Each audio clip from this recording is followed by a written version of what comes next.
If you're indoors, stay indoors. If you're driving on the road, please stay safe. I like talking to you every day. So today is the day of the NBA draft, which means it's one of those days on the sporting calendar where whatever sport it is, it's a constant reminder that like you just don't understand sports. You think you understand sports. You don't understand sports. Let me explain. The golfing calendar is a constant reminder to me that I don't know golf, which is fine because I don't ever consider myself to be avid golfing enthusiast fan. I like golf. I know enough people that when I watch it, it's worth my while to sit down and watch it, right? Like I know enough guys, but very frequently, a la the US Open this past weekend, I see somebody win the tournament and I go, I don't know who that guy is, right? Brooks Koepka wins the US Open, and that was my reminder that, yeah, I don't know golf. Like I like golf. I'll talk about golf insofar as I understand it. And of course, like the social ramifications of golf, which there are more than you would realize. It's great. So I don't have a problem with that. But like you see a guy like Brooks Koepka win. I don't know who Brooks Koepka is. Like now I do. If he wins again, I'll be in the know and I will keep an eye out for him from now on. But like who on earth was Brooks Koepka before last week? He was a really good golfer that most casual fans didn't know. Right. I have a better grasp on the NFL and the NBA, but there are just some days on the sporting calendar where I'm just like, what? Like, and maybe it's just people who know more than me, and that's what it is. But I don't get it. And so, like, you see all of these deals and these trades happening, and I'm either I don't know basketball, or NBA executives are crazier than I thought, right? And then this happens in the NFL from time to time as well.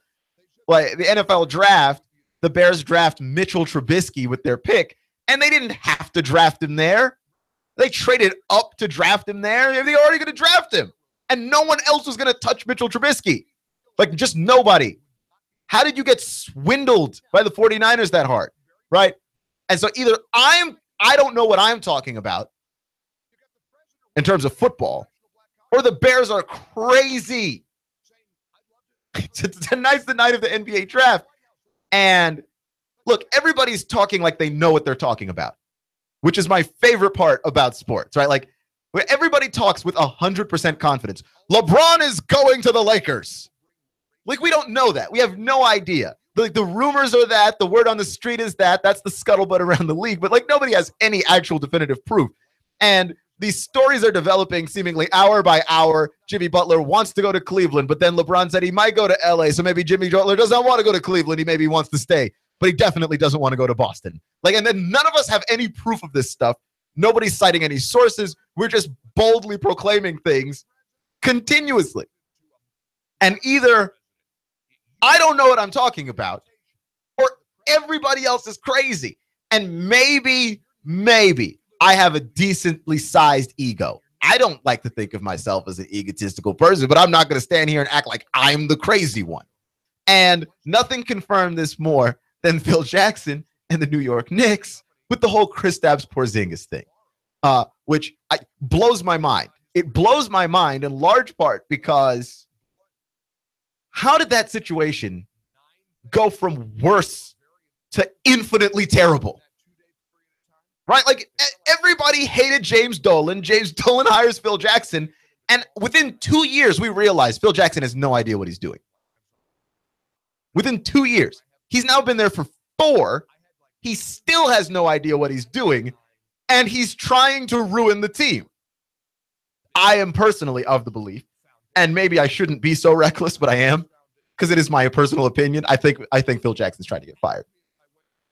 I do. And it's not a hot take anymore because I feel like I'm not the only person holding this opinion, but Phil Jackson is trying to get fired. And why is Phil Jackson trying to get fired? Because Phil Jackson doesn't like his job, like a lot of us in America. You know, I used to work at a Domino's Pizza. I can promise you, I didn't like it. If I could have worked at Domino's Pizza, or rather if I could have been paid to work at Domino's Pizza without actually having to work at Domino's Pizza, I would absolutely do that. I would.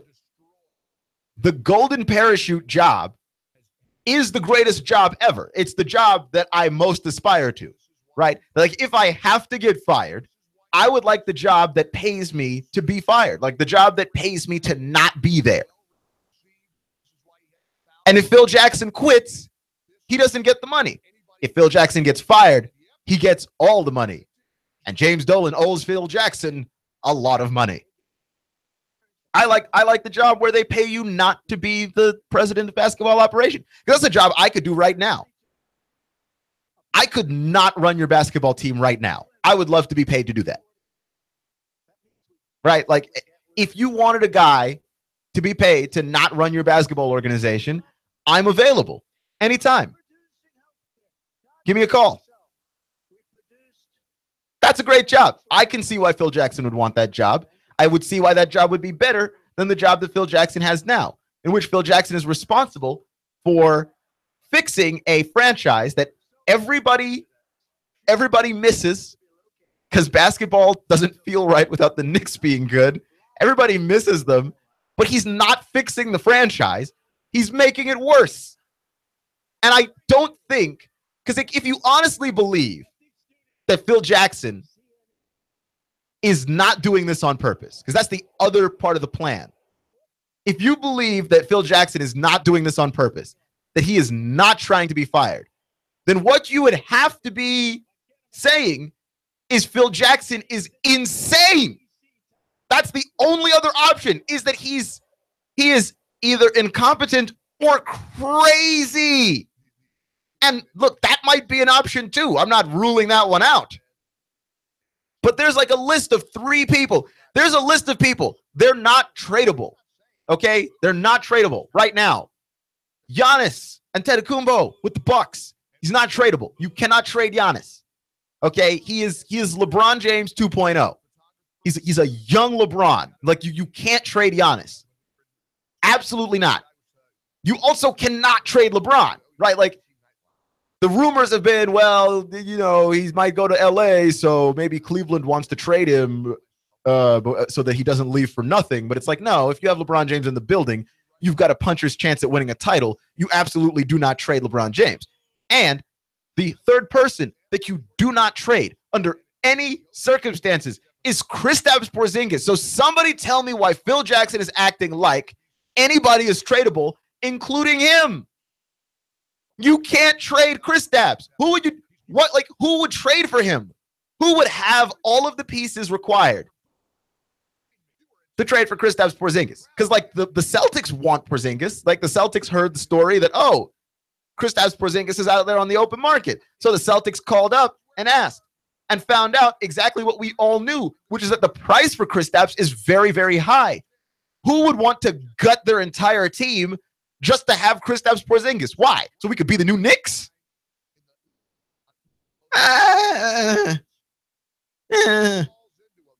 No. And there are people that are like, okay, so Phil Jackson, maybe he's got a plan, right? Because I've heard this theory before. I think it's crazy. But it's like, okay, maybe Phil Jackson's got a plan. And maybe he's executing it right now. And Phil Jackson is he's playing 3-dimensional chess while the rest of us play checkers. And Phil Jackson is seeing the game at a level that the rest of us aren't seeing. And that's possible. It's possible that Phil Jackson is merely miles ahead. But I doubt it. And here's why. Phil Jackson wants to trade Carmelo Anthony. Carmelo Anthony has a no trade clause, which he can waive at any time. Carmelo can say, you know what? Fine, trade me if that's what you really want to do. But Carmelo has to agree. So what does Phil Jackson do? This master genius, this great planner who's miles ahead, who's got plans and ideas that none of us can even fathom. He insults Carmelo Anthony and then lowers his trade value on the open market by suggesting that he's not that good anymore. That'll do it, Phil. That'll do it. So now Carmelo Anthony's not at all inclined to waive that trade clause, that no trade clause, because why would he? And there's no team that's going to give you very much for Carmelo. What you do if you want to trade a guy is say, no, he's the greatest, he's the best. And then you trade him for the highest possible value you can get him for. Like, would anybody consider you a genius if you were going to trade in your car, or if you're going to sell your car to somebody and you're like, yeah, it's an okay car. It's kind of a piece of junk, actually. Doesn't always start, and the back right tire gives out frequently, and the locks don't work. Like, who's going to buy that car from you for a very high price? No. When you sell something, if it's not brand new, you describe it as being like new. If it has a strong point, you play up the strong point, you leave out all the negatives. That's how you sell stuff. He's trying to sell Carmelo Anthony to other teams by only talking about the negative things about Carmelo Anthony. Passive aggressively in the media, and then trying to trade him. And then, if it's not worse, you're now the player that you've drafted after him, that is now your current best player, Kristaps Porzingis. You offend him too. You suggest that your untradeable centerpiece of your franchise is in fact very tradable and not the centerpiece of your franchise, which is insane. And then, for whatever reason, insult Carmelo Anthony some more, which wouldn't be very important, except that Kristaps Porzingis, despite being a young Lithuanian man, he grew up with Carmelo Anthony as his favorite player. So you're insulting his favorite player. You're basically insulting Kristaps' version of his own Michael Jordan on a daily basis. And he's just like, yeah, if this is how things work here, I don't want to be here anymore. Yeah, no, but Phil Jackson, he's got a plan, all right. He's playing chess while the rest of us play checkers. I mean, am I the crazy one here? I refuse. I absolutely refuse to acknowledge that in this situation, I am the one who is crazy. No. Nope, that's Phil. He's crazy. He's insane. He's nuts. And I don't know how you get him out of there. Like, at this point, I don't even know how there are still Knicks fans left. I mean, I'm dead serious. How are there still Knicks fans? Because I understand part of the trait of being a fan is loyalty. This is my team. I stick with my team no matter what. This is my team. I'm going to rock with these guys no matter what. That's part of it. I understand. I perfectly do. But I've never been in a sporting situation this bad. And I'm a Redskins fan and a Wizards fan. I have seen dark days, okay? I once rooted for a basketball team where 3 of the starters were JaVale McGee, Nick Young, Andre Blatch, and Gilbert Arenas. Later that year, Gilbert Arenas would be arrested for bringing guns into the locker room. And it's still not as bad as this is for the Knicks. Okay, I am a Redskins fan. I root for a team that for most of my life would just sign big-name free agents. And it didn't matter if the player was still any good, if he was too old, if it made any sense. And I'm talking some of the worst free agent signings in the history of football. Okay? And it never got so bad that I thought, let me quit. It never got this bad. So my question is, how are there Knicks fans left? How? Because there is no other organization in sports that would treat you this way and get away with it. None. Like, would just be this insulting to you and get away with it, right? Like, you had years and years of incompetence from the Browns. But the Browns weren't doing that on purpose. They're just the Browns. Like, you feel bad for the Browns. Like, they're not insulting your intelligence. They're trying. They're just wrong all the time, which is different. Like, you don't feel like Phil Jackson's really trying. Like, you feel like he thinks that he's pulling one over on the fans, except everyone gets it and nobody likes it, but they all stick around. Like, I'm trying to think of some team that it would be okay. Falcons fans would never stand for that. Hawks fans would never stand for that. Predators fans would never stand for that. Like, there's no Lookouts fans would never stand for that. There's no sport. There's no team in any sport that could treat their fan base that way and still have fans later. Like, I would give a Knicks fan any pass. Like, if Knicks fans wanted to start being Warriors fans today so they could root for something that won every once in a while, like, you get a pass. You get a pass. Oh, you used to root for the Knicks? Oh, yeah. You get a pass. Because I don't know what you do there. What do you do there?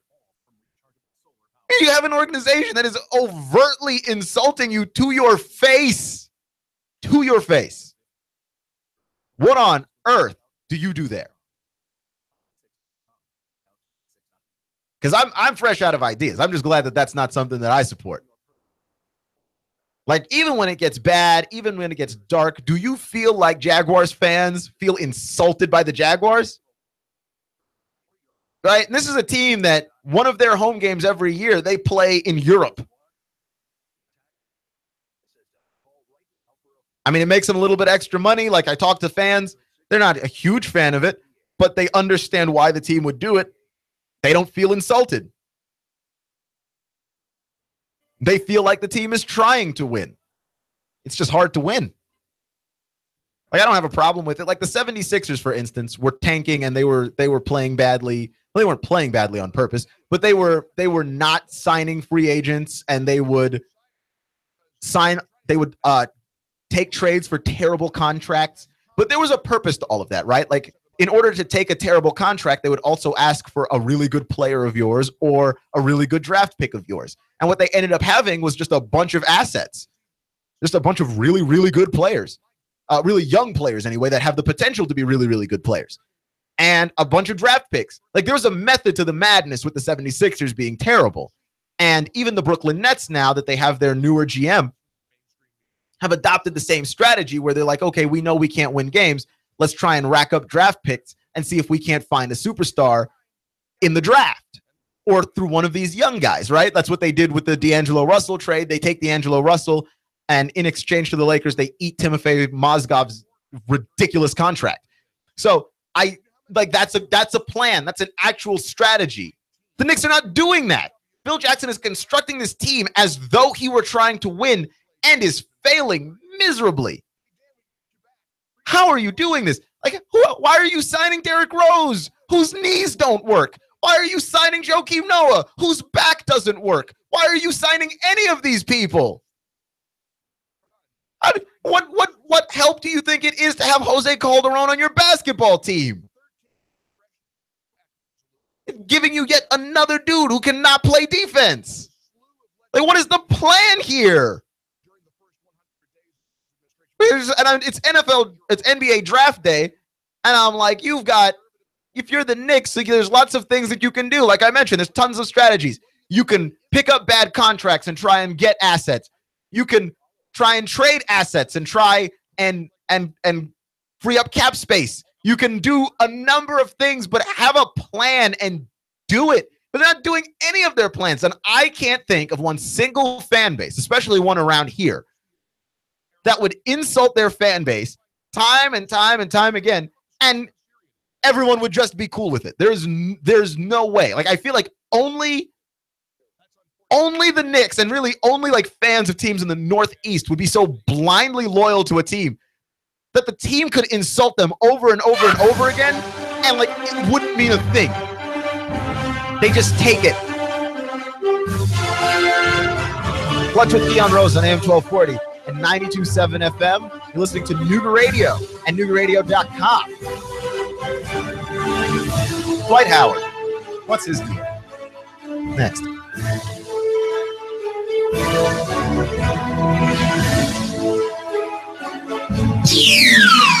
The Tennessee Valley's news, talk, and sports leader, Nooga Radio, AM 1240 and 92.7 FM. In-depth traffic, news, and information. Mornings on Nooga Radio, AM 1240 and 92.7 FM.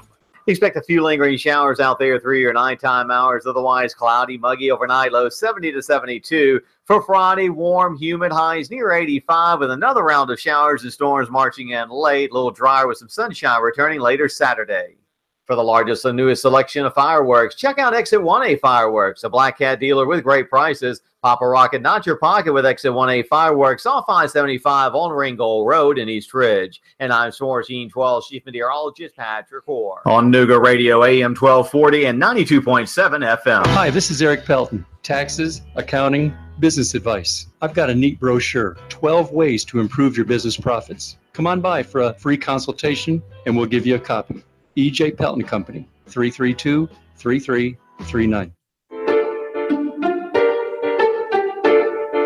The American dream, home ownership. Are you building equity for your landlord? Why not build that equity for yourself and your family? Rent No More is a no obligation, no cost program. It's designed to teach you the steps necessary and to coach you all along the path to home ownership. Integrity Mortgage Group is owned and operated by local expert Jeff Woody Woodburn. Jeff has been in the mortgage business for over 15 years. Born and raised right here in the Chattanooga area, Jeff is also known as the Lone Ranger. He's helped countless hundreds. Really eager to help you too. So don't wait. Come on, call Danielle right now. You need to reserve your spot for this exciting, informative event. Space is limited, so call now to reserve yours. It's free. 423-517-8004. 423-517-8004. Call 423-517-8004. Hey, Nooga Radio is proud to partner with Integrity Mortgage Group to bring you Rent No More. Reserve your spot for this exciting, informative event. Space is limited, so call now to reserve yours. It's free. 423-517-8004. 423-517-8004. Call 423-517-8004. Stop building equity for your landlord. Live the American dream. Home ownership with Rent No More. We'll see you there.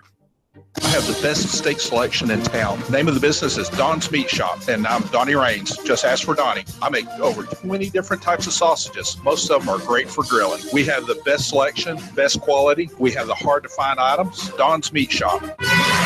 He stole out so much cash, such a huge mountain of cash, that he's become a national star. Rick Davis. You know the story. Cash, cash, cash, and more cash. People can't believe it. They want to see it. And now Rick Davis has a new TV show. National TV, USA and Canada. He's got the gold and silver, diamonds and rings. You get dizzy just thinking about it. Rick's selling. Rick's buying. Cash, cash, cash, and more cash. And now a mountain of cash catching the Hollywood spotlight. You know where it is, Brainerd Road. Rick Davis, Gold and Diamonds. Cash, cash, cash, and national TV cash. That's really big. Everyone wants to see it. Money flying out the door. Rick Davis is America's jeweler. It's better than Hollywood. It's right here. Cash, cash, cash, and more cash. Rick Davis, Gold and Diamonds. Brainerd Road. You love me. You really love me. The Tennessee Valley's news, talk, and sports leader. Nooga Radio, AM 1240 and 92.7 FM. I'm blowing everything up. We're starting over.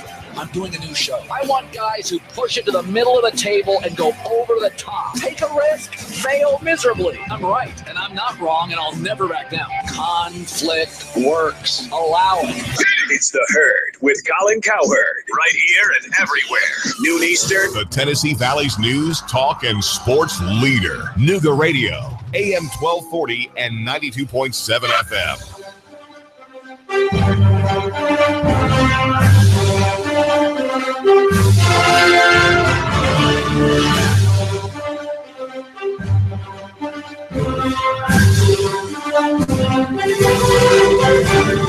Can somebody tell me why Dwight Howard is a Charlotte Hornet right now? He was not even in Atlanta a year.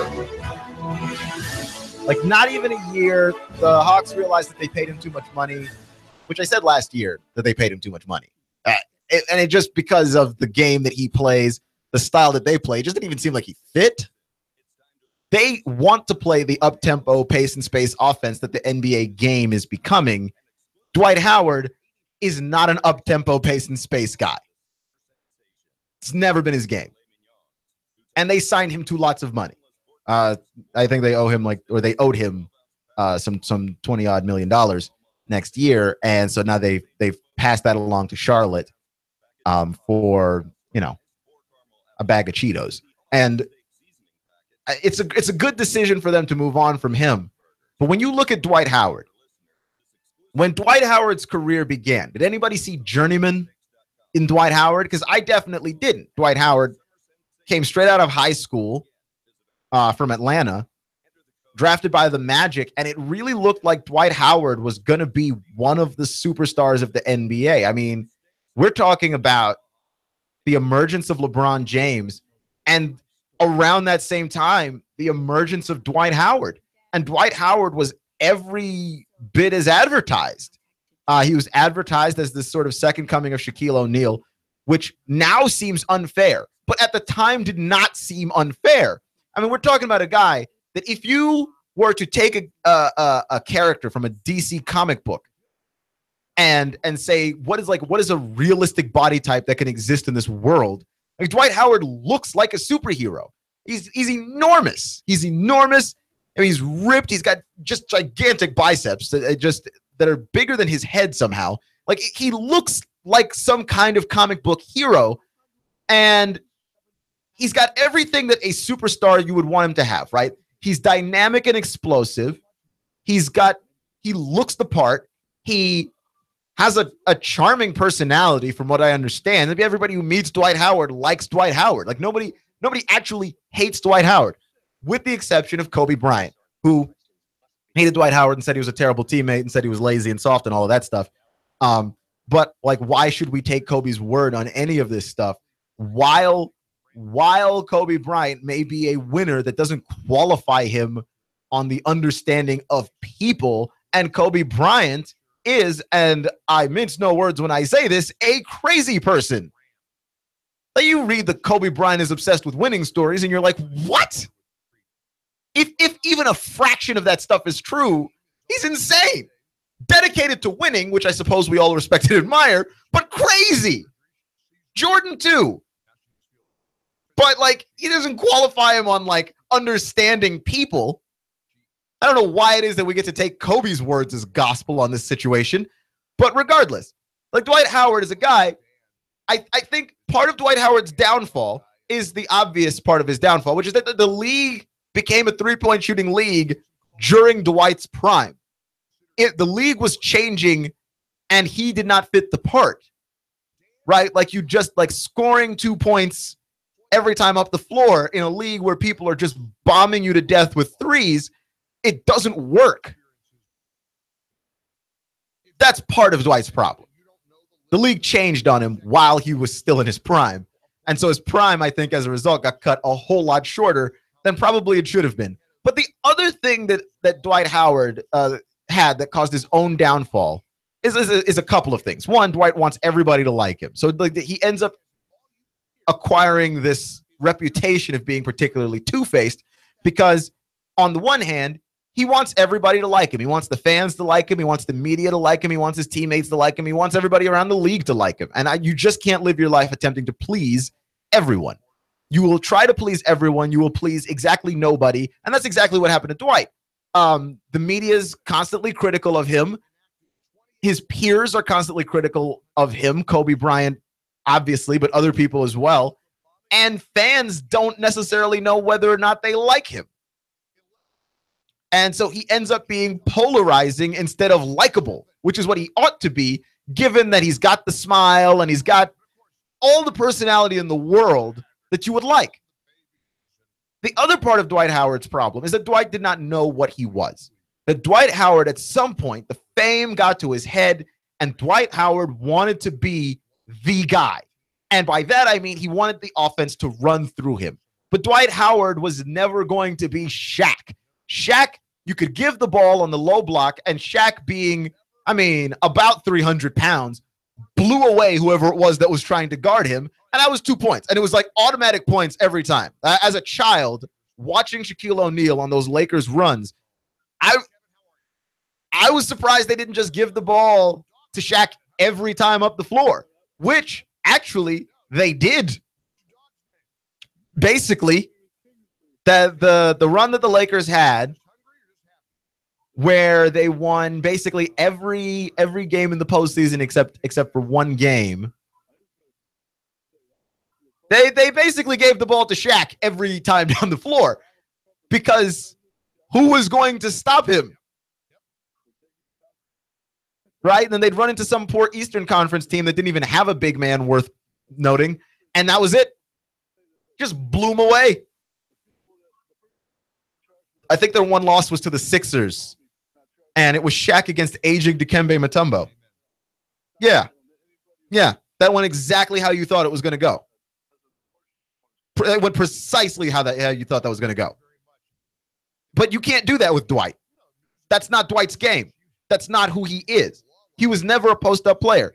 Dwight was a super rim defender, was very athletically inclined on the defensive end.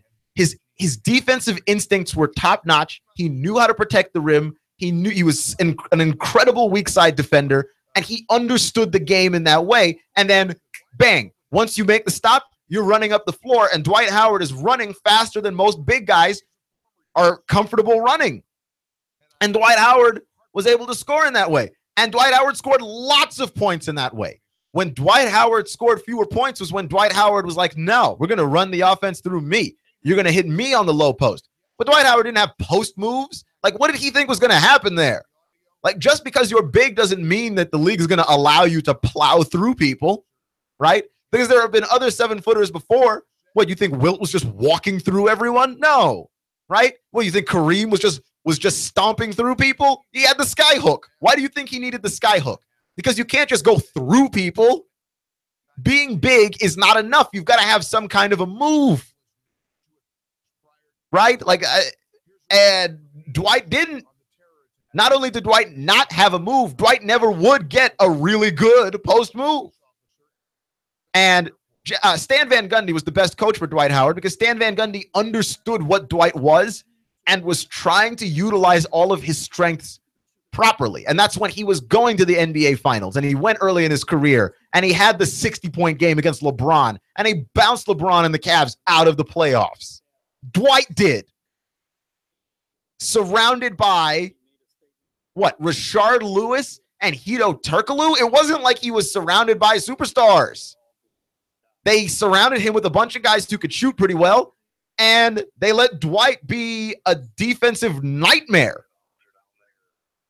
And then Dwight lost sight of that being his game and wanted to do all these other things, and he just wasn't suited for it. The thing in LA, that was a disaster. Houston, that was a disaster. They gave up on him, and now they're giving up on him in Atlanta, and that's not even nearly the disaster that the last 3 teams were. I mean, that's not even quite the disaster. Clutch with Keon Rose on AM 1240 and 92.7 FM. Just trying to figure out what it is about Dwight Howard that makes people not like him so much. But because I mean, he's still a physical freak is the thing. Like, he hasn't lost the physical ability, but there's just something in his mentality that has shifted. Granted, I think on the defensive end last year in Atlanta, I thought he was pretty good. I thought that he made those plays that he used to be making in Orlando, at least on the defensive end, and somehow that just never translated offensively for Atlanta, because Atlanta never figured out what they wanted to be. Like, are we a half-court team here, or are we running? Because if you're running, Dwight can help you out still. If you're a half-court team, Dwight can't help you. In today's NBA, Dwight can't help you. So I never understood exactly what their plan was with him. And now they've moved on from him. And Dwight's just one of those guys. Like, if you want to put the blame for how Dwight's career went on anybody, I still think it's one of those things where you'd still have to put it on Dwight. Because he did not realize what he was. And he got into it with Stan Van Gundy, who was the best coach for him.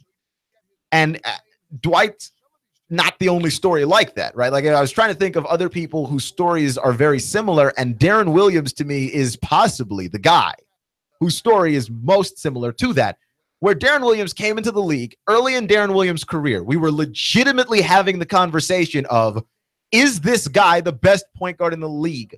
Who would you rather have, Chris Paul or Darren Williams? Chris Paul or Darren Williams? And almost a decade later, Chris Paul is still one of those guys that gets to be in that conversation, right? Like you're talking about, would you rather have Steph? Would you rather have Chris Paul? Would you rather have John Wall? Would you rather have Kyrie? Like Chris Paul gets to be in this conversation still, and near the top of it, by the way. He's still one of the best. What happened to Darren Williams? Darren Williams didn't understand what he was. Darren Williams thought he was the team. Darren Williams wasn't the team. Darren Williams had the pleasure. He had the honor of being coached by the great Jerry Sloan. Jerry Sloan was his coach, the same man that coached Stockton and Malone. And you would think that Darren Williams would be grateful to be coached by Jerry Sloan. But no. Darren Williams had to get into a fight with Jerry Sloan, of which he got Jerry Sloan fired and then forced to trade to Brooklyn, where he re-signed in Brooklyn, of all places. And I hope that went the way that he thought that was going to go. But now he's a bench player in Cleveland, and not even a good one. Like the Cavaliers really could have used some vintage Darren Williams performances, and it was none forthcoming. None. Like if you got Darren Williams a quarter of what Darren Williams was when we thought this guy might be the best point guard in the league, if you get a quarter of that, you'd have a solid Darren Williams. You don't. You don't even have a quarter of that. Like he's a shell of himself. And he's just another one of those guys. Like just you didn't understand what he was, got into a fight with the wrong person. Like that, like Stan Van Gundy should have been Dwight's biggest ally, and Dwight turned him into an enemy. Jerry Sloan should have been Darren Williams' biggest ally. Darren turned him into an enemy, and it should never have been that way. And it didn't have to go that way at all. And now you got guys that were considered, perennial all-stars. Early in Dwight's career, you're like, that guy's on pace to be a Hall of Famer. And now it's debatable. And I'm not sure he gets in. Like if I had a vote, maybe I do vote him in because I think he was that dominant, but like he's not first ballot. You know what I mean? Like he's not the first thing that comes to mind. Like there's some other people, if there are other people that have to get in before Dwight, they get in before Dwight. He's one of those on-the-line guys, but he turned his career into an on-the-line career. Darren Williams is not a Hall of Famer at all. But if you had to wager early in his career, this guy is Hall of Fame bound, you would have guessed that. Now you can't at all. It's not even close. There is some level of understanding who you are, what are your strengths, what are your weaknesses, and like capitalizing on those things. And don't slap the hand that understands you. Don't push the person that understands you away. If someone understands who you are and they're trying to give you coaching on what your strengths and weaknesses are, right? Especially if there's someone that's seen the industry. Jerry Sloan has gone to NBA finals before, right? And were it not for that dastardly Michael Jordan, might have had one, right? And got a good look at one in a 6-game series against Michael Jordan and them Bulls. Got a good look at it. And Darren Williams shows up and doesn't want to work in Jerry Sloan's system, even though that was where he was playing his best ball. I don't understand it. Clutch with Keon Rose on AM 1240 and 92.7 FM. So I was reading Saturday Down South, and I thought that they had an interesting blog post. William McFadden is the writer, and he wanted to know what an SEC super team would look like, right? Because we've been going on and on and on in the NBA about super team this and super team that, and oh, look, the Warriors are a super team. Did LeBron James start the super team? And when did we have our super team epidemic? Which is not an epidemic, by the way. 2 teams out of a 30-team league is hardly an epidemic. Okay, that we don't have a super team epidemic. We have one super team and a team that has LeBron. That there are no other super teams in the league. Okay, so we can put that one to bed right there. But if you did that in college football, right? Like if a bunch of college football players said, "Hey, let's get together and form a super team." In the SEC, what would an SEC super team look like? And honestly, I wasn't here to try and dissect this entire list and see who was going to make it and what. There were just 2 people I wanted to make sure were on the list. And that's my dude, Austin Allen from Arkansas, who is the truth. Austin Allen is the best quarterback in the SEC. And behold, I came down here and look, Austin Allen right there on the list where he's supposed to be. You can give me Jalen Hurts. You can give me Jacob Eason. I haven't seen the best of Jalen Hurts.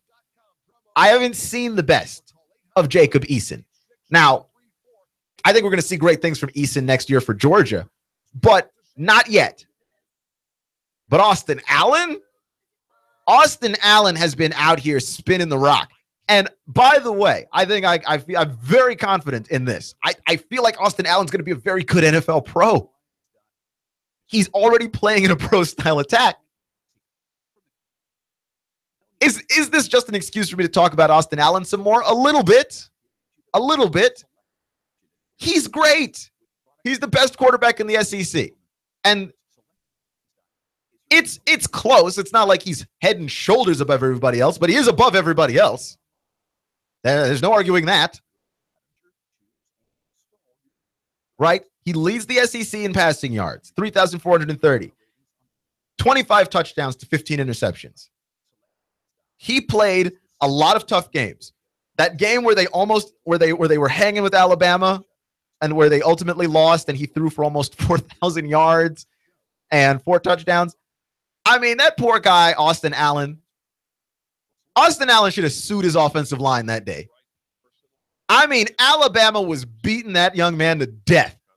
They were living in the backfield. They might as well have just set up a residence there. They could have charged Alabama defensive linemen rent. They were back there so often. And he still threw for 4,000 yards or 400 yards rather. I mean, he threw for 400 yards in a game where he was getting the stuffing kicked out of him. And I mean, just shoved every which direction. Right? Every throw, he was hit after he threw. He was sacked a ton. And he still almost got him in striking distance of that game. That game was in doubt a few times. That game was in doubt a few times. Austin Allen. Right? And then Darius Geis. I had to see Darius Geis on the list because, I mean, to me, that's like the biggest no-brainer here. Darius Geis, a running back, and then running back 2 would be Sony Michel from Georgia, which I you know what? That's a good choice. That's a good choice. I think Sony Michel is going to do a lot of great things this year. Nick Chubb hasn't looked the same since the injury. We're going to have to rely a lot more heavily, if you're Georgia, on Sony Michel. And then at wide receiver, Calvin Ridley would be wide receiver 1, Jamon Moore from Missouri, and Christian Kirk from Texas A&M, which I almost forgot about him because he hasn't had a good, solid quarterback throwing to him. Last year, you had Trevor Knight, but like you lost track of Texas A&M halfway through the season because that's when they go on their yearly losing streak. Trenton Thompson at defensive tackle, Deron Payne, and just Alabama's whole offensive line. That's the super team there. Then defensive end would be Arden Key, LSU, Marlon Davidson, Auburn. The linebackers would be Jordan Jones, Kentucky, Sky Moore from South Carolina, Sean Dion Hamilton from Alabama, and Carlton Davis would be cornerback 1 from Auburn, and Dante Jackson from LSU, and Duke Dawson would be the other corners. So I think that an SEC super team would be very interesting, and I think that is a conversation that I would like to field. Which super team, which conference would put together the best of the super team?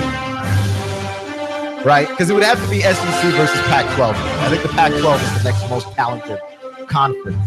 But I don't know anybody else in that conference outside of Sam Darnold who would be making that squad, because I don't watch Pac-12. Because who can stay up that late? Clutch with Keon Rose on AM 1240 and 92.7 FM. Nooga Radio, AM 1240, 92.7 FM. Competent, kind, caring, knowledgeable, experienced, great listener, great negotiator, in touch, accessible. If these are the characteristics you want and need in a realtor, you want and need Thomas DeMoss of Keller Williams Realty. Thomas is a very gifted realtor who puts the client's needs first. Whether you're buying or selling a home, Thomas is the realtor of choice. Thomas will help and guide you through each step of this very important process. For many of us, the purchase of a home is one of our largest investments and most important family and financial decision. Let Thomas use his 10 years of experience in the Chattanooga real estate market to give you the advantage you need when buying or selling a home. Buying a house? Thomas can help you navigate the emotional and somewhat anxious process of buying a home. For those of you who want to sell a house, Thomas uses his marketing and negotiating experience to help you sell your home for top dollar. Thomas is a local resident, raising his family here in Hamilton County. He knows the area very well. For many agents, real estate is a job. With Thomas DeMoss, it's a passion and what he loves to do. Call Thomas today for a no-obligation consultation. He makes the process as simple as possible. Call 423-364-0028 and visit his website, northriverpropertygroup.com. Picture that curl of steam rising from your fresh-made pizza. And in a flash, let it take you aloft, teasing all your senses. I'm talking about Jet's Pizza. If you eat out at Jet's in Hickson or take home your steaming deep dish square pizza, you'll love Jet's. They use only the best ingredients in a family recipe. Also try the cheesy bread, wings, chicken, or bread with bacon, antipasta or Greek salad. Jet's Pizza at Buy Low near the S Curves. Open till 10 p.m. Sunday through Thursday and 11 p.m. Friday and Saturday. You can order online or have it delivered. jetspizza.com. That's jetspizza.com. Or call them now. They'll have it ready when you get there. 757-1616. That's 757-1616. Jet's Pizza, the best pizza in town. 3600 Hickson Pike. Life is short. Eat better pizza. Let's get Jets. Final expenses, funeral cost, cemetery lots, unpaid medical bills, probate cost, debts. Debts are due and payable upon death of debtor. Will these costs produce a burden and hardship on your loved ones? Who will be responsible? How will they handle them? These costs can total many thousands of dollars, only compounded greater with the grief of losing a family member. A safe and secure way to provide for these costs is with an affordable life insurance from Covenant Group Insurance and Financial Services. Covenant Group is a local company with local agents. Covenant Group still makes house calls. Covenant Group only represents A-rated companies. With many options to offer, Covenant Group can accommodate almost any budget. Great discounts for good health and plans available for impaired risk. Call today for a free, no-obligation consultation in the convenience of your home. Call Steve or Jada at 423-855-8484. Call today, 423-855-8484.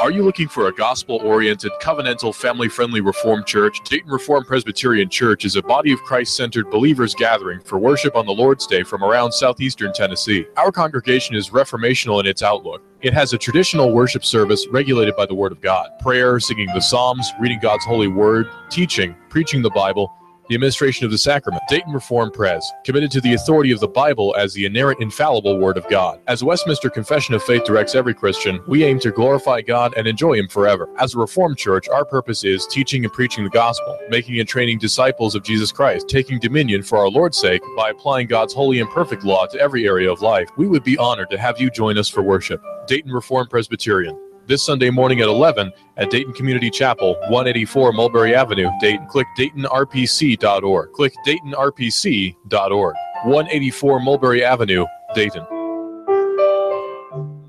It is Eric Jones hard into the outside wall, and they are still 3 and 4 wide. It looks like we're racing at Talladega. Caution flag is out. It looked like Denny Hamlin was trying to get by Ricky Stenhouse. Got into the back of Ricky at the line. Man, that's a close one. Matt Kenseth wins stage 1. Green checkered flag is out, and Brad Keselowski has won stage 2. Dale Earnhardt Jr.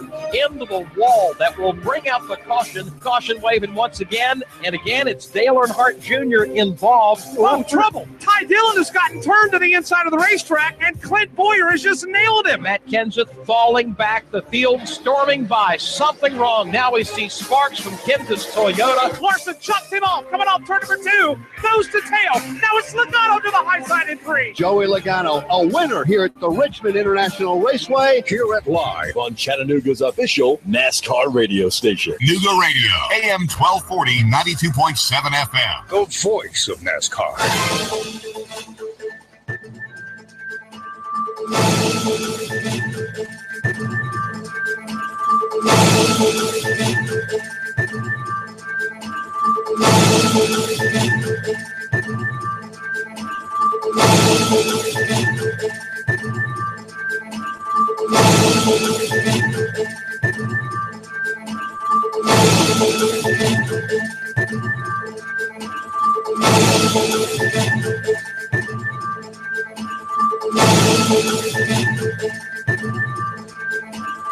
In-depth traffic, news, and information. Mornings on Nooga Radio, AM 1240 and 92.7 FM.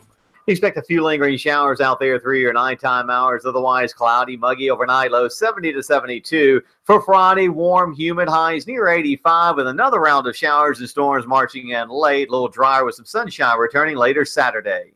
For the largest and newest selection of fireworks, check out Exit 1A Fireworks, a Black Cat dealer with great prices. Pop a rocket, not your pocket with Exit 1A Fireworks off I-75 on Ringgold Road in East Ridge. And I'm Sports 12 Chief Meteorologist Patrick Hoare. On Nooga Radio, AM 1240 and 92.7 FM. Nooga Radio, AM 1240 and 92.7 FM knows your opinion is important. So call 800-8949. Agree or disagree. Call 423-800-8949. 800-8949. Nooga Radio, AM 1240, 92.7 FM, and 95.3 HD4. News, talk, sports. Nooga Radio. In-depth traffic, news, and information. Mornings on Nooga Radio, AM 1240 and 92.7 FM. Expect a few lingering showers out there through your nighttime hours. Otherwise, cloudy, muggy overnight. Low 70 to 72. For Friday, warm, humid, highs near 85 with another round of showers and storms marching in late. A little drier with some sunshine returning later Saturday. For the largest and newest selection of fireworks, check out Exit 1A Fireworks, a Black Cat dealer with great prices. Pop a rocket, not your pocket with Exit 1A Fireworks off I-75 on Ringgold Road in East Ridge. And I'm Sports 12 Chief Meteorologist Patrick Hoare. On Nooga Radio, AM 1240 and 92.7 FM. Nooga Radio, AM 1240 and 92.7 FM knows your opinion is important. So call 800-8949. Agree or disagree. Call W3LZ HD4 Ottawa, W224AZ Chattanooga, WSDT Saudi Daisy Chattanooga. Now the Senate's version of keeping your health covered. How do you like the health care, folks? Pretty good place to start. Would end Medicaid as we know it. What about White House tapes of Donald Trump and James Comey? Now the president says he doesn't have any. This is the CBS World News Roundup Late Edition. I'm Dave Barrett. To get the Senate to pass a replacement health care package, the president says it requires little negotiation, but it's going to be very good. What's in this plan that's been largely worked up behind closed doors? Some details from South Carolina Republican Lindsey Graham. It does repeal the individual and employer mandate. It puts Medicaid on a more sustainable path, inflation.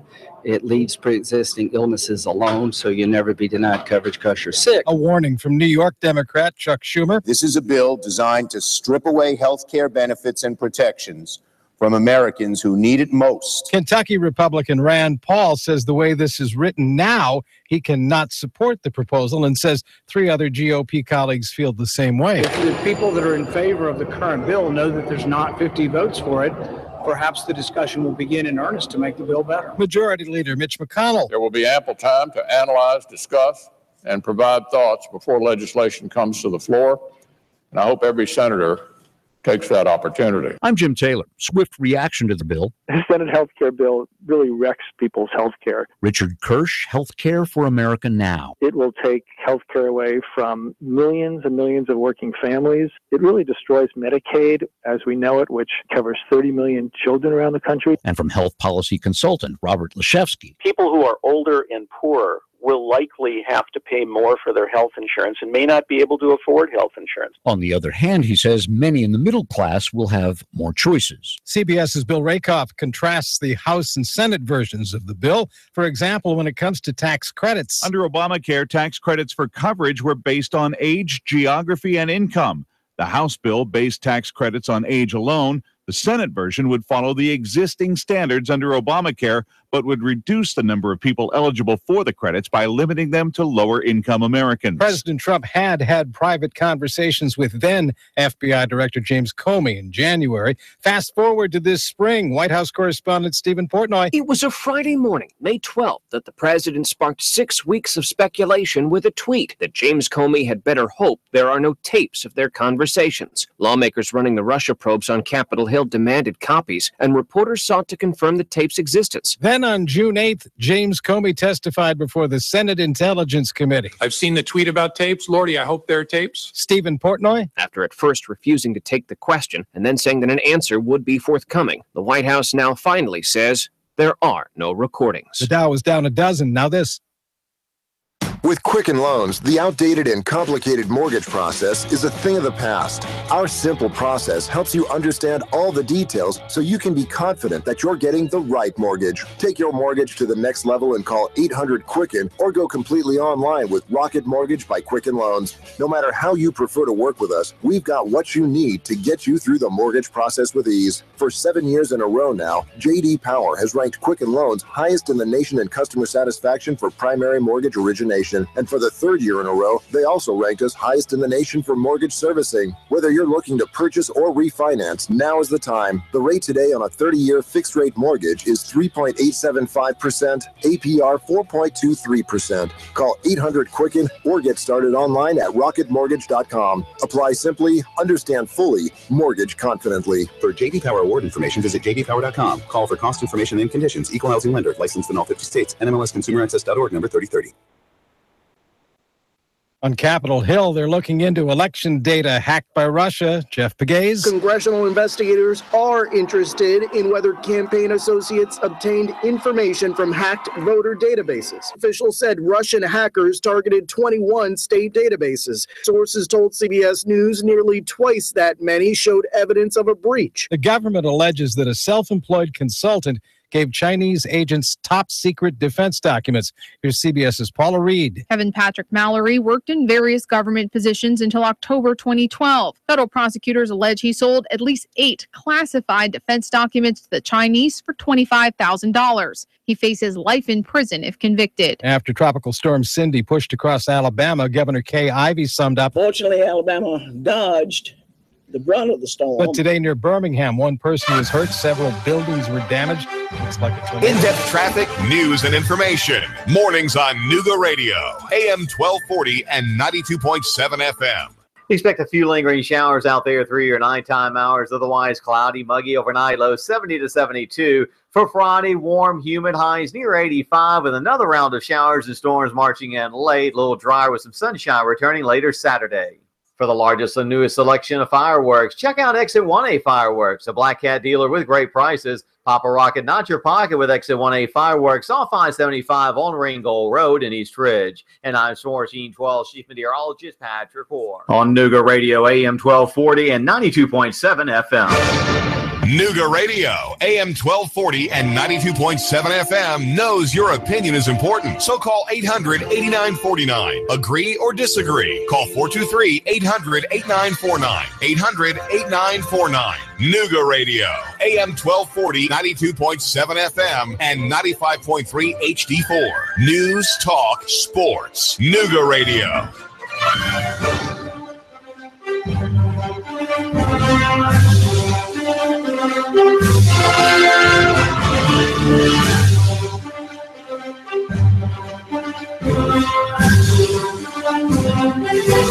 Hello, Chattanooga. You're listening to AM 1240 and 92.7 FM, Clutch with Keon Rose.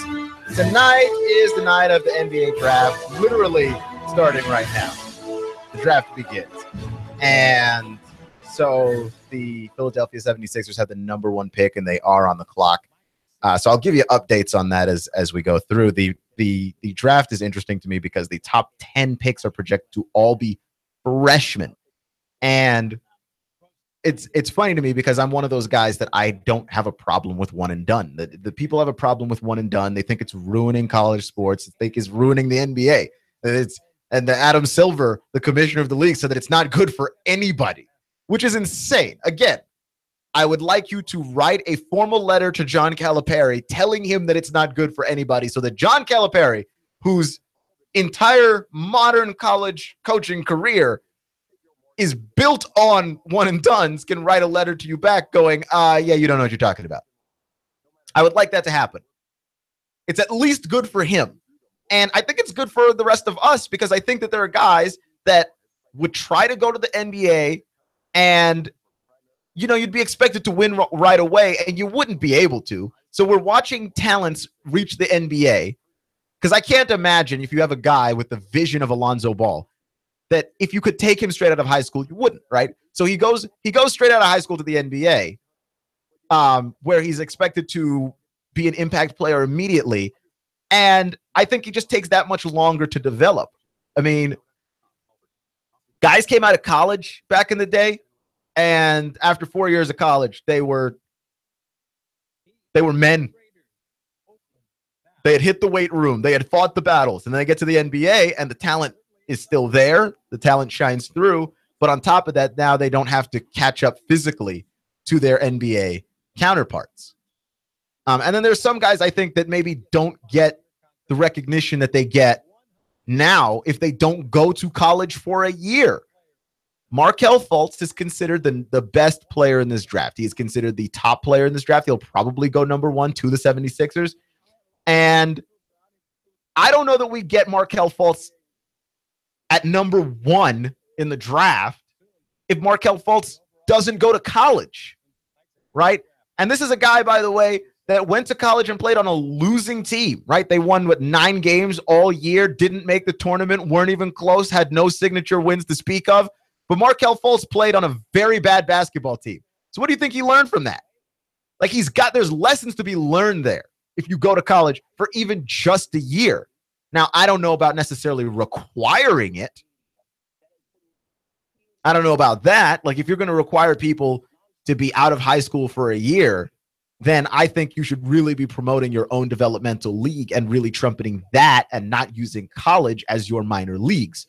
But regardless, I think that's where we are right now. I just don't think that that's definitive proof that one and done doesn't work. Because it certainly does. You have 10 guys who are going to be freshmen, and certainly a bunch of them that would not have gotten the recognition that they currently have without playing in college. Like you would not get that recognition without college. There's some guys that owe their career and owe the attention that they got to being one and dones. Like there are guys that you can find, right? Like we were always going to find Kevin Garnett. We were always going to find Kobe out of high school. But there are other guys, we weren't always going to find you until you played somewhere. And college gives us that stage and gives us that opportunity to showcase a lot of these talents. Right? That like a lot of the top prospects are just freshmen. And if you get rid of one and done, are we just taking a bunch of high schoolers? Because I really don't think so.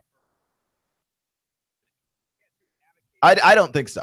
And it's not hurting a player. Like spending a year in college doesn't hurt you NBA-wise. Like, yeah, there is a chance that you could be injured in college and not necessarily play the rest of your career in the NBA. But there's also a chance that you could be injured your first year in the NBA and not play the rest of your career in the NBA. Like, what are you saying? That a college season, which is shorter, yes, you stand the risk of being injured, but that's somehow better for you than going straight from high school into an 82-game NBA season? I mean, that's silly. You're listening to Clutch with Keon Rose on AM 1240 and 92.7 FM. So the cheatingest sport in sports is cycling. I feel like that's not close, nor do I feel like it's debatable. Like every week we find out that cyclists have found yet another way to cheat. And now that they've got another way to cheat. There's another way to cheat. The cyclists have found a way to cheat, a form of doping known as poo doping, using good old excrement, feces, boo-boo, and it's supposed to help. It's supposed to help. I just don't understand why. Right? So here's the thing. You've got the ability. You've got the ability with science these days, that there was a scientist and she figured out that the stomach flora, the bacteria in your stomach, for people who are athletic, it is different than for people who aren't athletic, and that your body does remove some of this stuff when you relieve yourself. And you can put the stomach bacteria back into your body, and it boosts. It gives your body a boost. It gives you a lot of the enzymes. It gives you a lot of the bacteria that helps your body flourish. It puts that back inside you. And the way that it works, and it's very disgusting because it's coming from crap, essentially. And the way that it works is something like a reverse enema. And I thought to myself, man, athletes will do anything to win. And yesterday I was talking about Jeremy Maclin playing with the torn groin all season. And I was like, there's no job, including this job that I love. This is the best job I've ever had. There is no job that I come to work with a torn groin. None. Like, you've got to be paying me nice. And they are paying Jeremy Maclin well, but Jeremy Maclin also plays football, which means people are trying to hit him when he goes to work. I'm not in a contact job. And I don't want to go to work with a torn groin. I don't go to the dinner table with a torn groin. Like, at what point does an injury occur to you that you're like, yeah, no, I'm not going to compete with that? Right? Like, that was yesterday's conversation. Today's conversation is, how far can cheating go before you're like, it's actually not worth winning that much? Like, competitive people love to win. We heard the stories. Michael Jordan's a psycho. Kobe Bryant's a psycho. Jerry West hates to lose. Like, there are people in this world for which competition and winning are the only things that matter. And I'm not talking about athletes. I'm talking about CEOs and politicians. Winning is the only thing that matters. And you are highly incentivized in a lot of these jobs to cheat. But at what point does cheating go too far? Because I understand why guys cheat. I don't think you should. It's not good. I'm saying if there was a way for a radio host to take a drug and be a better radio host, I'd take all the drugs. But I have a line. And I think that line stops at actual crap being put back inside my body to give me an edge. I can't do it. It doesn't make any sense. Why is your line not that? Like, why would you not be the first person telling that doctor, no, not me. Like, I'm just going to have to fail at this whole cycling thing.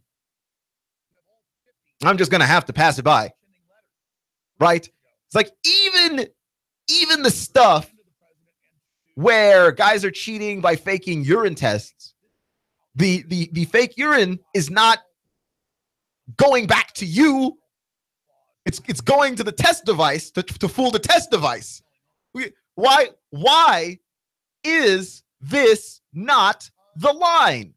There have been people who have taken steroids, and the history of performance-enhancing drugs is a long, rich, and storied history, whereupon basically you just take dangerous stuff in an attempt to have some kind of edge and advantage over all of your peers, right? I mean, when steroids were first introduced into sports, people were taking steroids that were initially given to horses to help them have an advantage in horse racing, and you would just inject that into people.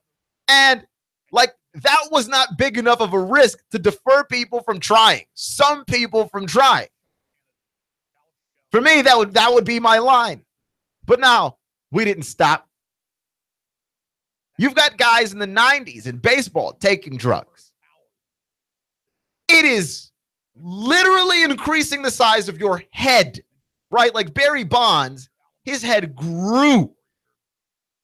And all the people that had to give him his equipment, his helmet and his hat, all commented on, wow, this guy's head is actually bigger than it was previously. It is changing the shape of your actual head. But that's not the line. To me, that would have been the line.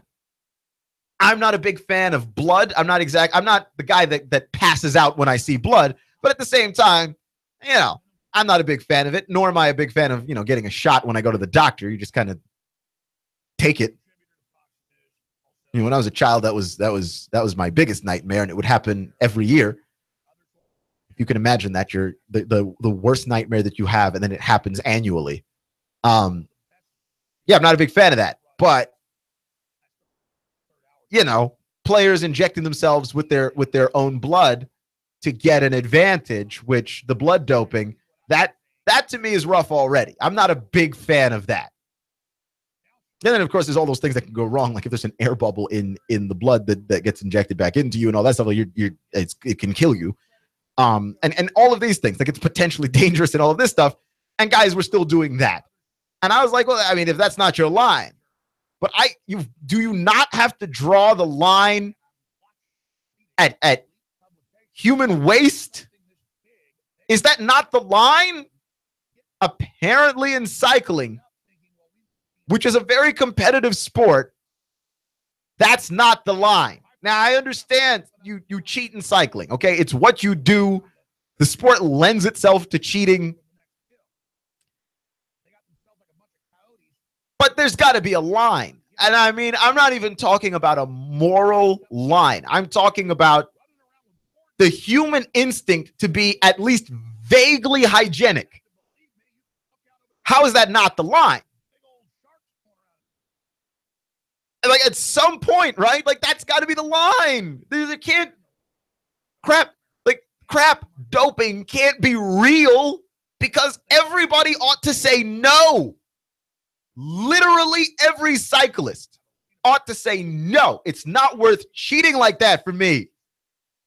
Winning is just not that important to me. Right? And I do understand a certain level of like, how hard are you willing to go for this? But I'm telling you, it's not that for me. I'm a very competitive person. I take this radio business very, very seriously. My goal is to be a very great radio host. If you told me there's a method that would make you great, this is hypothetical here, to make you a great radio host, you would pique my interest. What is it? Let me in on these secrets. And you said, well, it involves feces and the gathering of the bacteria, the good bacteria in that, and putting that back into yourself. I would say no, because it's not worth it. I will just try and do this through hard work and determination, the way normal people do, because that is a line that I have.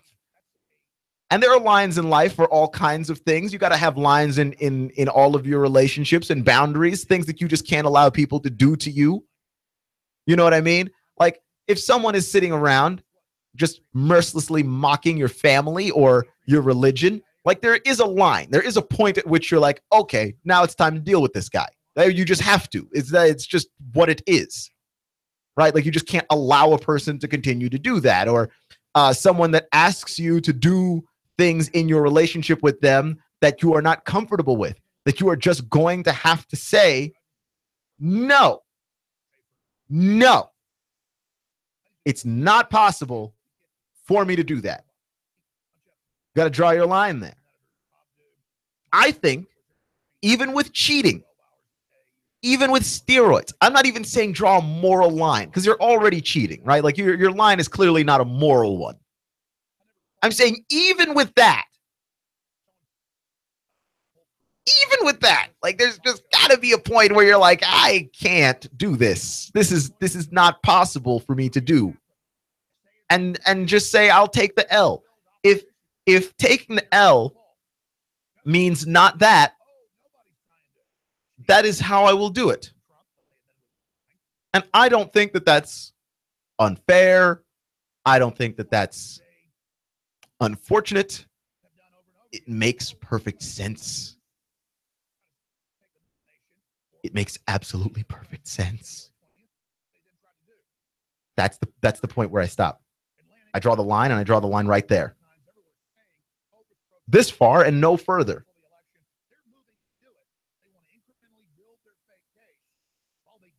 And I couldn't believe it. The more I read of the article, the more that it seemed very plausible that cyclists were okay with this. And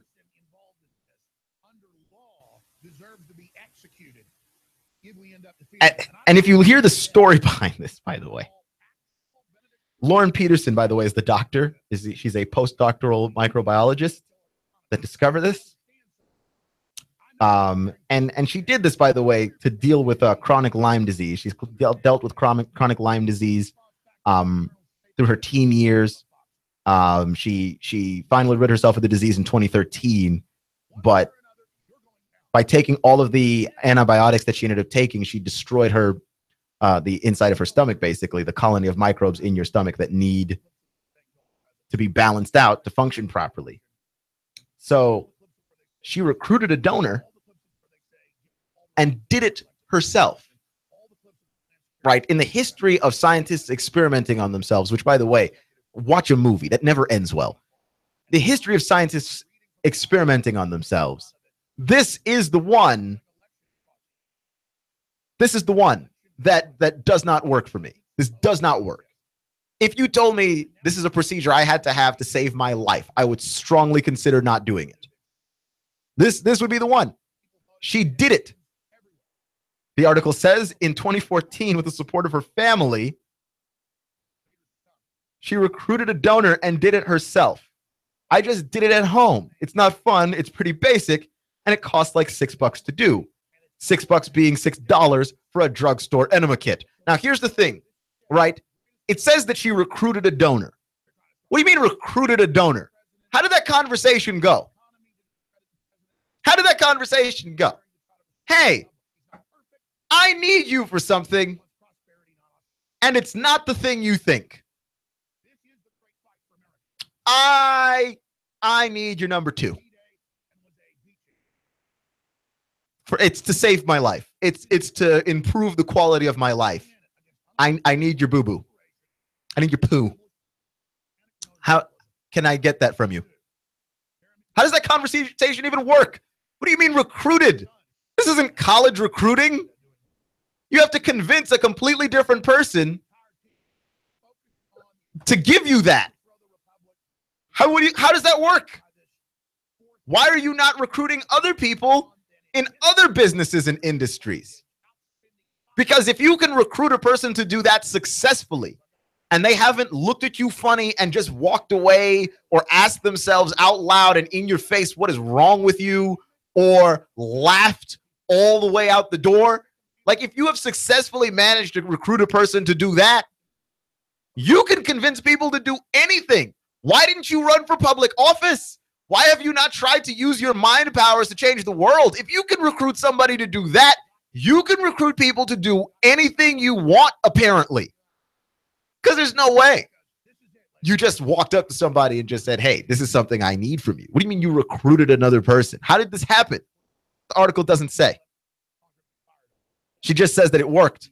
And within 2 months, I was a new person, Peterson says. I had no more fatigue. I could ride my bike hard 3 days in a row, no problem. She started racing 4 months after her fecal transplant and was winning races at the pro level soon after that. Right? Her donor was also a cyclist, and after analyzing the sample and those of the other riders, she discovered an unusually high prevalence of bacterium, which helps to synthesize amino acids that help muscle recovery. And so now, cycling has to deal with this. How do you test for this? How do you stop this? If I am an anti-doping agency, and this is the thing that I have to stop people from doing, I quit. I give up. Everything's allowed now. Clutch with Keon Rose on AM 1240 and 92.7 FM.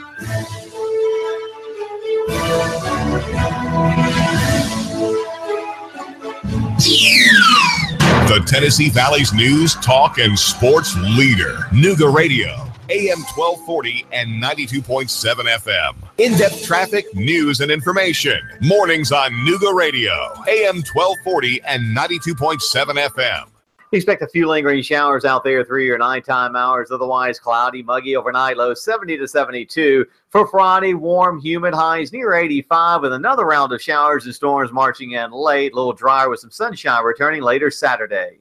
For the largest and newest selection of fireworks, check out Exit 1A Fireworks, a Black Cat dealer with great prices. Pop a rocket, not your pocket with Exit 1A Fireworks off I-75 on Ringgold Road in East Ridge. And I'm Sports 12 Chief Meteorologist Patrick Orr. On Nooga Radio, AM 1240 and 92.7 FM. Hi, this is Eric Pelton. Taxes, accounting, business advice. I've got a neat brochure, 12 ways to improve your business profits. Come on by for a free consultation and we'll give you a copy. E.J. Pelton Company, 332-3339. The American dream. Home ownership. Are you building equity for your landlord? Why not build that equity for yourself and your family? Rent No More is a no obligation, no cost program. It's designed to teach you the steps necessary and to coach you all along the path to home ownership. Integrity Mortgage Group is owned and operated by local expert Jeff Woody Woodburn. Jeff has been in the mortgage business for over 15 years. Born and raised right here in the Chattanooga area. Jeff is also known as the Lone Ranger. He's helped countless hundreds. Really eager to help you too. So don't wait. Come on, call Danielle right now. You need to reserve your spot for this exciting, informative event. Space is limited, so call now to reserve yours. It's free. 423-517-8004. 423-517-8004. Call 423-517-8004. Hey, Nooga Radio is proud to partner with Integrity Mortgage Group to bring you Rent No More. Reserve your spot for this exciting, informative event. Space is limited, so call now to reserve yours. It's free. 423-517-8004. 423-517-8004. Call 423-517-8004. Stop building equity for your landlord. Live the American dream. Home ownership with Rent No More. We'll see you there. I have the best steak selection in town. Name of the business is Don's Meat Shop, and I'm Donnie Raines. Just ask for Donnie. I make over 20 different types of sausages. Most of them are great for grilling. We have the best selection, best quality. We have the hard-to-find items. Don's Meat Shop. He stole out so much cash, such a huge mountain of cash, that he's become a national star. Rick Davis. You know the story. Cash, cash, cash, and more cash. People can't believe it. They want to see it. And now Rick Davis has a new TV show. National TV, USA and Canada. He's got the gold and silver, diamonds and rings. You get dizzy just thinking about it. Rick's selling. Rick's buying. Cash, cash, cash, and more cash. And now a mountain of cash catching the Hollywood spotlight. You know where it is, Brainerd Road. Rick Davis, Gold and Diamonds. Cash, cash, cash, and national TV cash. That's really big. Everyone wants to see it. Money flying out the door. Rick Davis is America's jeweler. It's better than Hollywood. It's right here. Cash, cash, cash, and more cash. Rick Davis, Gold and Diamonds. Brainerd Road. You love me. You really love me. The Tennessee Valley's news, talk, and sports leader. Nooga Radio, AM 1240 and 92.7 FM. I'm blowing everything up. We're starting over. I'm doing a new show. I want guys who push it to the middle of the table and go over the top. Take a risk, fail miserably. I'm right, and I'm not wrong, and I'll never back down. Conflict works. Allow it. It's The Herd with Colin Cowherd. Right here and everywhere. Noon Eastern. The Tennessee Valley's news, talk, and sports leader. Nooga Radio, AM 1240 and 92.7 FM.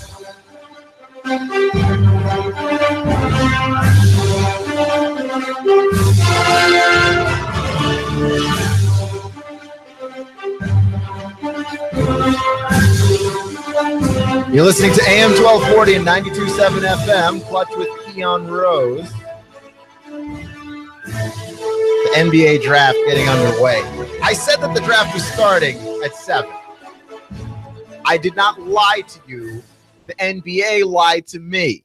Their coverage of the draft starts at 7. I hate it when they do that. Oh, coverage starts at 7 o'clock. Yeah, you just sit down and talk like blowhards for 45 minutes, and then you start the thing that you're supposed to start. Like, I don't, and I like Jalen Rose. I do. Like, I think that the whole, like, ESPN crew, they're fine. But I don't want to sit down and watch them talk for 45 minutes. Like, what do you think this is? I don't have 45 minutes to dedicate to this. Like, what on earth do you think I do in my life? We got 45 minutes to dedicate to anything involving this? That is not how this is about to work. Really? And it's not the TNT crew. Because if it was the TNT guys, they're strange and wild and goofy. Could be anything with those guys. You do want to watch them just talk. Like, they don't have to even talk about sports. If they got Charles Barkley and Kenny Smith and Ernie Johnson and Shaq in a room, like, I would just sit down and watch them talk about whatever. If they continued being on TV every Thursday night into the summer, even when there was no basketball, I would still tune in and watch them. They don't have that at ESPN. They don't. And so they're basically essentially wasting everybody's time because, like, they've got the promos and they've got the highlight videos of all the players. And again, basketball fans sit down and watch the NBA draft. So why do you need to show me these highlight videos right now? I've watched all the highlight videos. Like, I didn't know who Markelle Fultz was before the draft got this close because he didn't make the tournament. That's how I do my draft research. If you make the tournament, I watch you. Like last year, I didn't watch Ben Simmons even though he didn't make the tournament because, I mean, Ben Simmons, he was a big deal coming over. And he was coming to the SEC, and he wasn't going to Kentucky. He was going to LSU, and it was just such a wonky, weird story that I had to follow Ben Simmons. And he ended up being the number 1 overall pick in the draft, and then he didn't play a single second of basketball.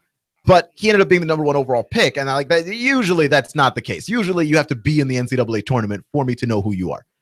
I did not know who Markelle Fultz was, and as a result, I had to watch a ton of Markelle Fultz highlights on YouTube, and then I ended up watching a ton of other guys on YouTube, and I like that Jason Tatum, and I like a bunch of these other guys, but why are they showing me these highlights like I'm not a draft-obsessed nerd that has not already seen this on YouTube? Like, most people are not casually tuning in to the NBA draft, and if they do, you're not sticking around for the whole thing. Like, you probably pretty much only know about Lonzo. Where's Lonzo going? And that's it. So they're finally getting this thing underway a full 35 minutes after they said that they were going to start.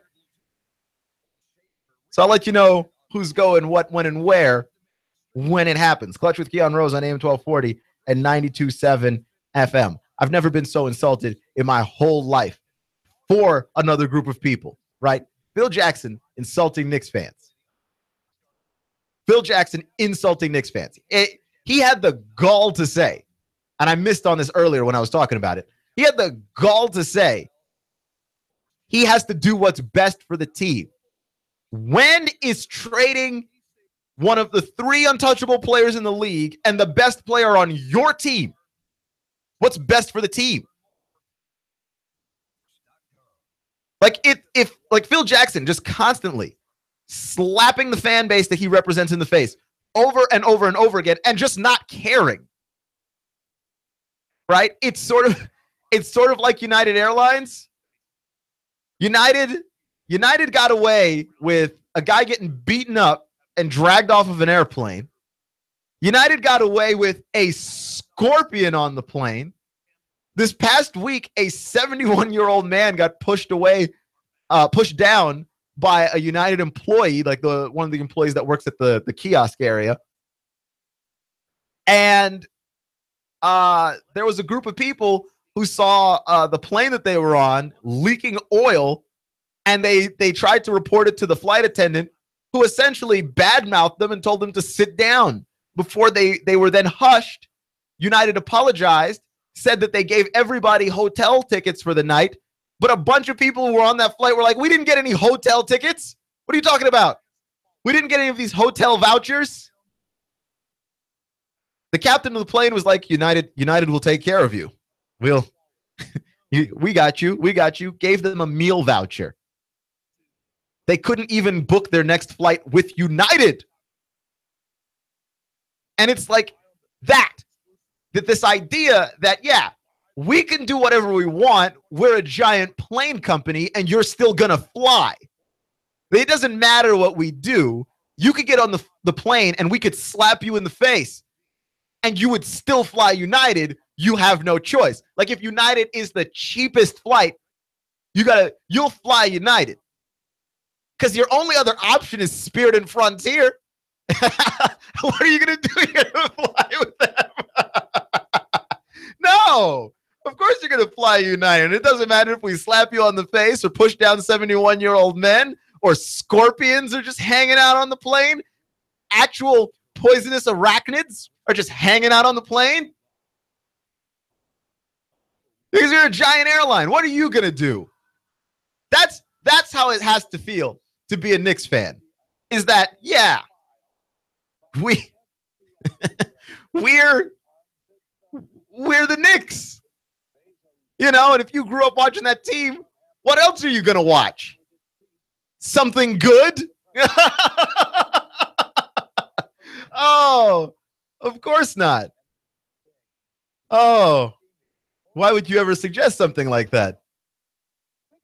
You know, I've never seen anything like it. I've never seen anything so brazen in my whole life. I've never seen a fan base be treated quite as rudely as Phil Jackson is treating Phil Jackson and James Dolan are treating Knicks fans. And quite frankly, at this point, I don't know who the more brilliant person is. Is it Phil Jackson, who is attempting to get fired through the most extreme means available? Because, I mean, I feel like there's a simpler way to get fired.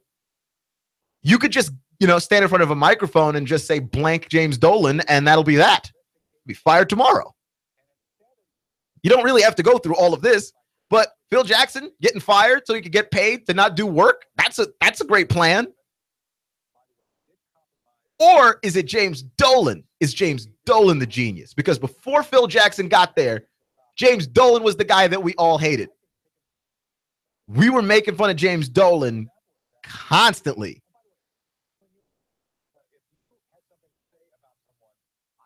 We were making fun of James Dolan all the time. And would you know it? Phil Jackson shows up, we forget all about James Dolan.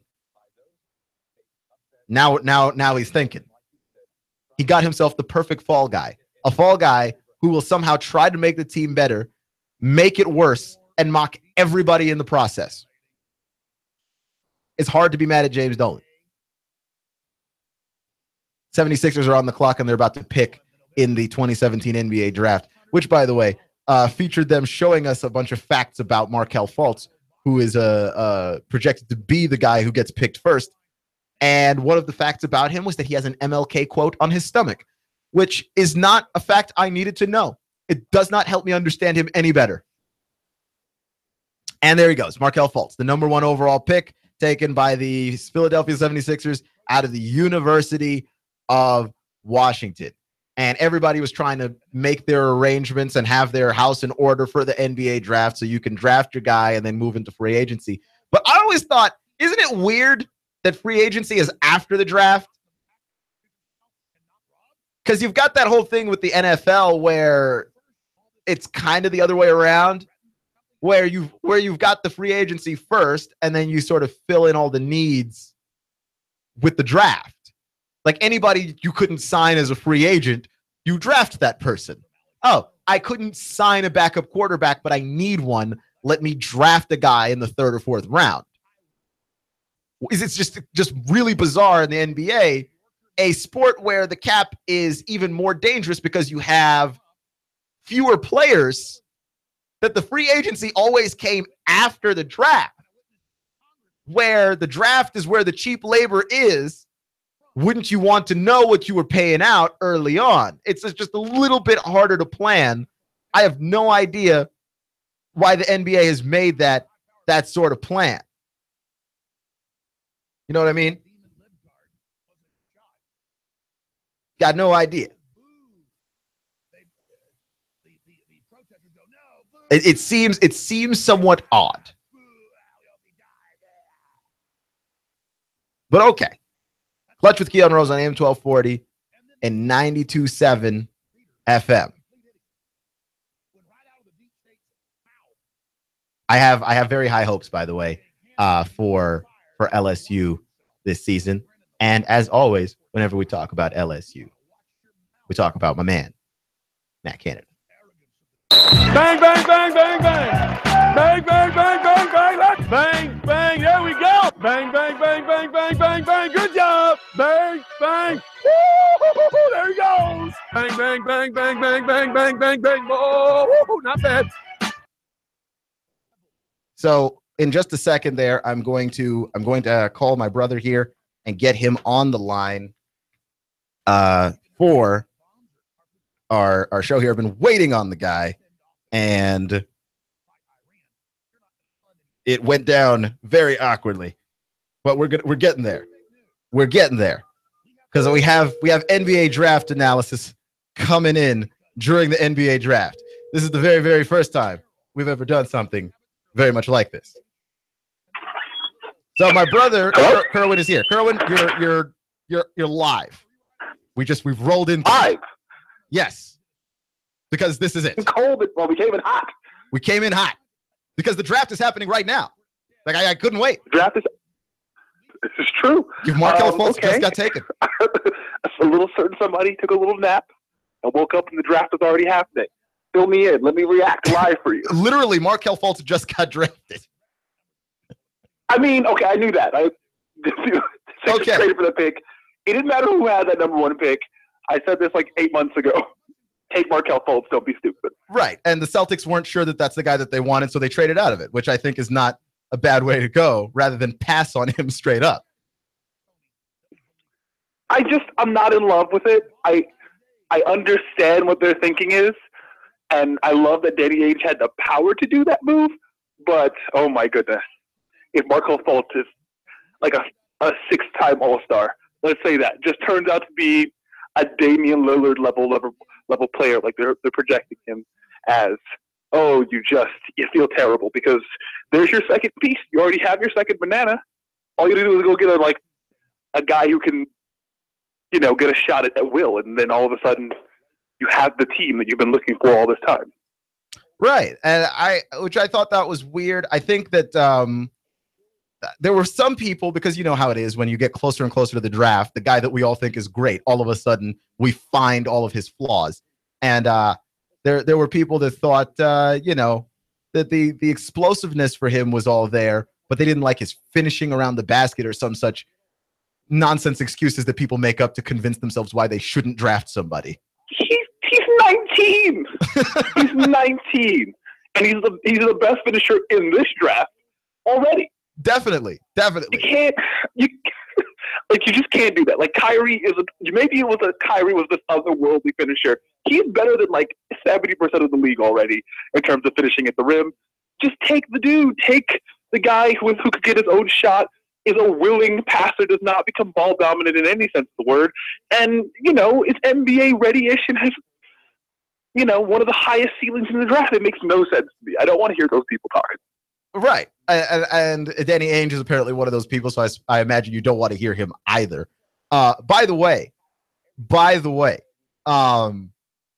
your Lakers coming up in about 30 seconds here. The young man Lonzo, probably the pick. What are your thoughts here? I mean, I imagine it's Lonzo. I mean, we could probably just check Twitter and see what Woj has sniped and just find out that it's Lonzo.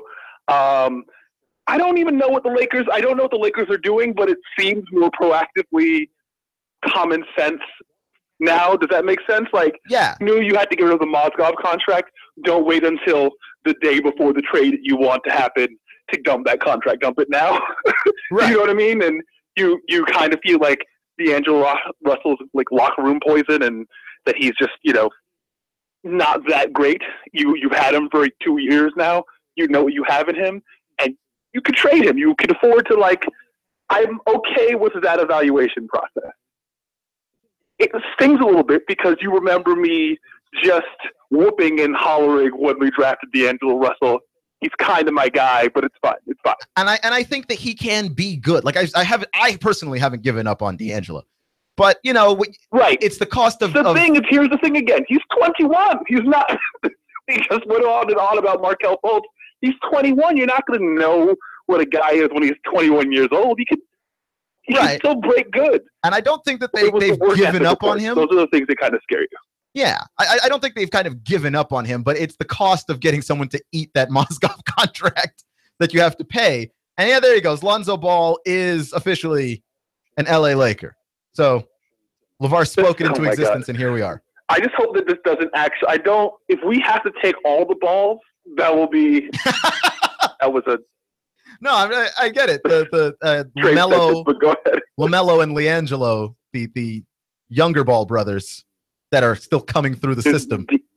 D'Angelo and LiAngelo Ball, both who are just not as good as their brother. So I'm good. Pass. Yeah, Pat. I mean, I don't think we'll be in the situation with them again, to be honest with you. I don't even know. Yeah, I'm honestly not sure that the middle one will even make it to the NBA, and the younger one probably will, and it'll be like a Steph Curry situation, but Steph Curry doesn't play defense in the situation, so it's not even that. Clutch with Keon Rose at AM 1240 and 92.7 FM. We only have about 3 minutes or so in the show, but the Celtics are picking next, and since they, unwisely decided to run away from Markelle Fultz, do you think they go Josh Jackson here? Because I heard they really like him. I mean, I heard every GM in the league is in love with Josh Jackson, and I don't get it. Do you get it? Could someone explain there are 1,000 hyper athletic, rangy, 3-ish guys who can't shoot. It's the can shoot part that we're concerned with chiefly. We got a bunch of those. You got Alfred Camino. You're telling me you can't just go slightly overpay Alfred Camino, give him $12 million a year? You have Josh Jackson right now. It makes no sense. That's the thing that I don't understand. It must be something about him, meeting him in person, because I do not get it over television. Because, and it's like one of those things where it's like, oh, well, you can just teach him how to shoot, which is possible, but not everybody has a shooting coach. And if you have a shooting coach, you get Kawhi Leonard. And if you don't have a shooting coach, you get Michael Kidd-Gilchrist, which is Josh Jackson. That's where you are. It makes no sense. And he was, guess what, the third pick in the draft that he was drafted in. Look, I get it, and it sounds nice, but the Spurs have the best shooting coach in the NBA, and you don't take Josh Jackson at 3. That makes no sense. I think they're taking Jason Tatum, to be honest. Tatum can shoot. My big issue with him is that he catches the ball and stops half a second. Does that make sense? He's not Carmelo catch Anthony. The ball, make a decision, go. It's catch the ball, survey the court, make a decision, go. And he just lets people catch up to him, and he is not fast enough to do that. It's really not a thing for him. He's Carmelo Anthony to me as far as a player comp goes too, which I don't know how much that fits in today's NBA. I don't know. I hear reports that Boston may not actually be taking anybody at 3. They may still be looking to move around in this draft a little bit and acquire even more assets, but we'll see what happens. Which, good luck with that. Okay, we've got a minute left, so I've got one last question for you. The Phil Jackson and the Kristaps Porzingis possible trade. How weird is that to you? It's not weird. It would be weird if Phil Jackson had been normal and not a person acting as if they had some kind of brain condition his entire time as a New York Knick. But it's the Knick way for you to enter their fold and become poisonous and terrible. And so yes, of course they would want to trade almost a guaranteed superstar a year after having drafted him. Of course they would. It's the Knicks, Keon. It's the Knicks. And Phil Jackson's ego is so large and so petty that he would say, on the record, on camera, I'm listening to offers for Porzingis. It's the Knicks and Phil Jackson, a match made in basketball hell. I just can't do it, Keon. I can't do it. I hear you. That's it for today's show. AM 1240 and 92.7 FM. Clutch with Keon Rose. The NBA draft continues. You can find that over on ESPN on your TVs. The Celtics have and they're picking next. Remember, folks, it's not how you start, it's how you finish. Stay clutch, and I'll see you in 24 hours.